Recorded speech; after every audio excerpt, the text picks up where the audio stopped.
Hi, lovelies. This is Jackie again, and this is my blog. Today, we're going to talk about empowering yourself and our daughters to move forward, look beyond the clutter, and really accomplish some things in our lives.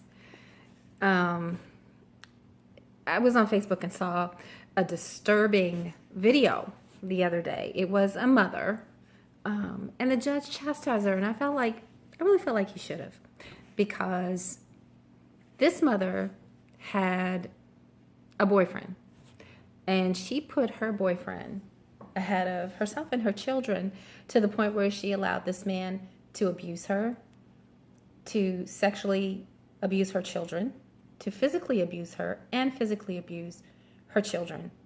And it really touched me, and it really hurt me. And I want to talk about that today because I think that in a lot of cases, especially when women come from homes of abuse, that we tend to put a man above our own needs and above ourselves. And I really wanted to talk about that and address that today because, ladies, I don't care who you are. I don't care what your background is. I don't care if you grew up in a homeless shelter. Let me tell you something. You are important, and you do have something to offer.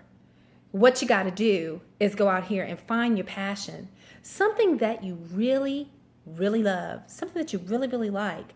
And, man, cultivate that thing, work on it, and share it with the world because you are equipped and empowered to help others. Your life was not meant to just sit around and be someone's whooping post or dog. No, you are powerful. You are smart. You are beautiful. You are important. And I love that so much out of that movie that, she was putting into this girl, even though her mother might have made her feel like she was ugly or she wasn't as attractive.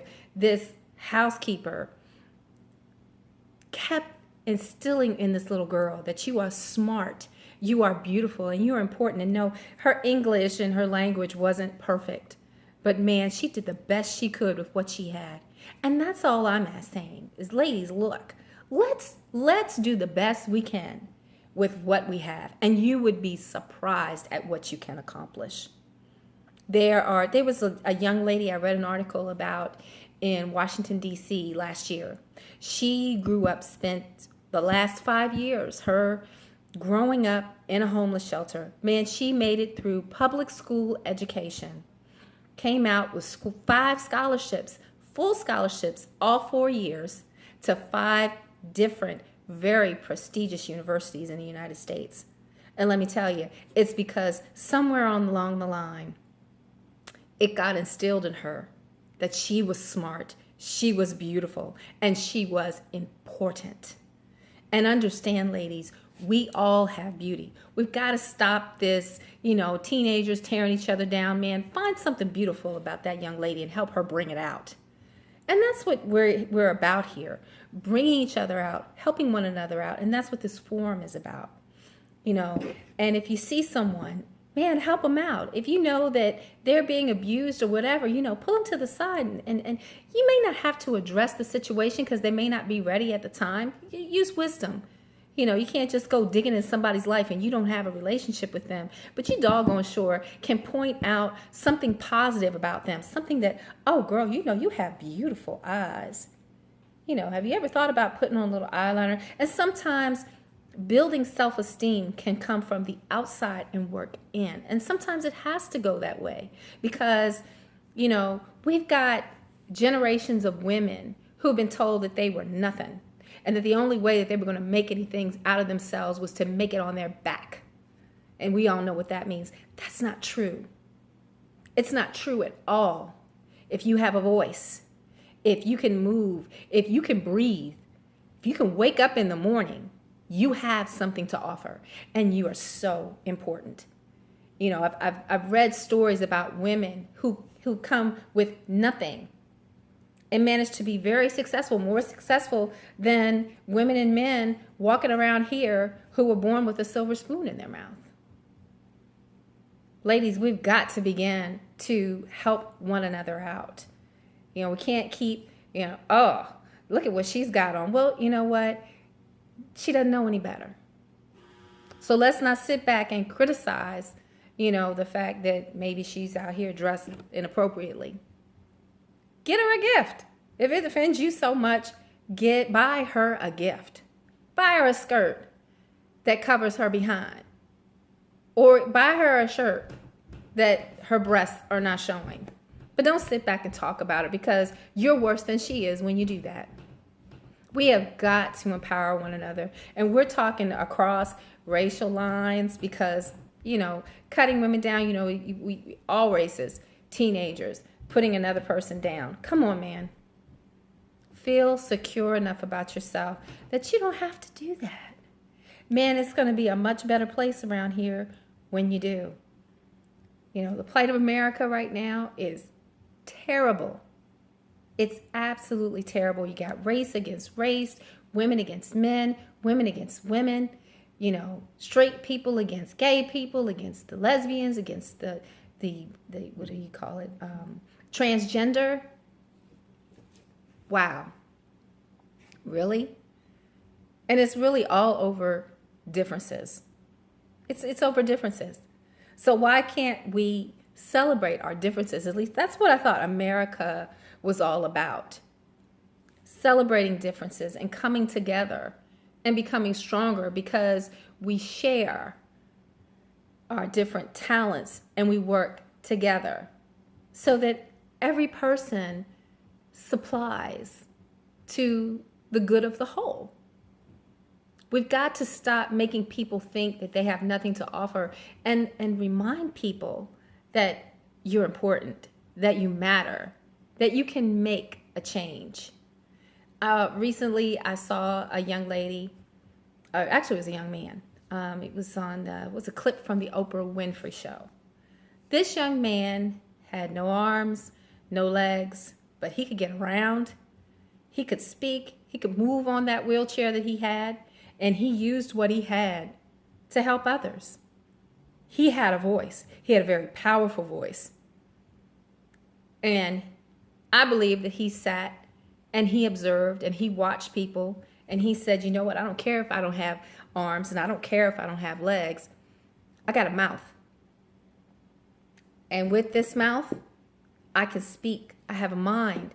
With this mind, I can think. With these ears, I can hear. With his mouth, ears, and body, I can experience the world. I can see maybe a little bit clearer to help someone else. But understand, folks, before we can help someone else, we got to help ourselves. Think about it.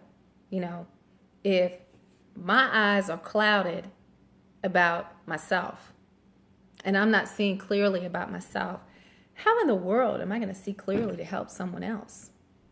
We got to stop judging our children, judging our daughters and sons, and saying, oh, this Generation X, or, the millennials, what is going to happen to us? I'm going to tell you what's going to happen to us. They're going to grow up. They're going to become the human beings that they were meant to be, and they're going to lead this world. And we're going to be just fine. And remember, our parents said the same thing about us, and their parents said the same thing about them. And every parent says the same thing about the next generation. Come on. Let's celebrate the differences of the generations, and let's teach them how to be able to control, have self-control, to have discipline, to be kind, to be helpful, to be loving. Some of these people that we see on the news and we think, oh, this person is horrible, that person's horrible. What they did, yes, it was horrible. But you don't know their story. You don't. You don't know if that young man who robbed that woman or robbed that store or assaulted that man for his money or his phone, you don't know if he grew up in a household where he was being beaten or molested, his mother was being beaten or raped or being made to go out and, make money on her back to help support the home. and for the person who's in the home who's causing all of this dysfunction, you don't know what kind of dysfunction they came from. We've got to stop just sitting back judging people. We've got to begin to find out, what is your story and how we can change that story to make America a better place. America is not lost. We're lost, easily found. Just look to help someone. Look to see what you can do instead of seeing what you can take. And we'll have a much better society. We're sitting here now, we're looking at this presidential election. Honestly, I don't know who I'm going to vote for. But I tell you what I'm not going to vote for. I'm not going to vote for someone who, instigates, fights, hate, racial hate, bigotry. I'm not going to do that. Because America's already been there. We're not going back there. But I am going to support a candidate that's for equality, that's for programs that help to bring people up, for justice, equal rights, not taking away freedom of speech, and respecting one another. And that's what we've got to do. We just got to respect one another. And if we can just do that, if every person could do that in their sphere of influence, just imagine how far it could take us. Begin to think positive about your situation. Begin to see the sunny side, even if it looks like there's no way out. Believe that there is a way out somehow, and you're going to get it, you're going to find it, and you are going to go to the good life. A lot of what is in our lives we've attracted by negative and stinking thinking. There are so many people in this world who are millionaires, billionaires, who are living the life, man, and they have come from backgrounds where, how in the world did it ever happen? But I tell you what, successful people, they don't dwell on the negative. They look at what they can do. They look at where they're going. And they continue to focus and press in and move a little bit and a little bit and a little bit every day. They don't care that someone says no. They keep pressing. They keep going. And they don't allow fear to rule their lives. And fear is something, man, we're going to talk about that in another broadcast. But fear is so deadly. Fear can keep you from achieving your dreams. Fear can keep you stuck or repeating a pattern that is negative, that you don't want to repeat. Fear can paralyze you. Fear can make your life everything that you don't want it to be. So let's go about, let's between now and the next video, let's sit back and think about, who you really are. And then think about who you want to be. Where you are now, who you really are, and who you really desire to be. Because that person that you really desire to be, that's actually who you are. But sometimes there's some education that has to come between what you act like now and who you really are for your future. All right?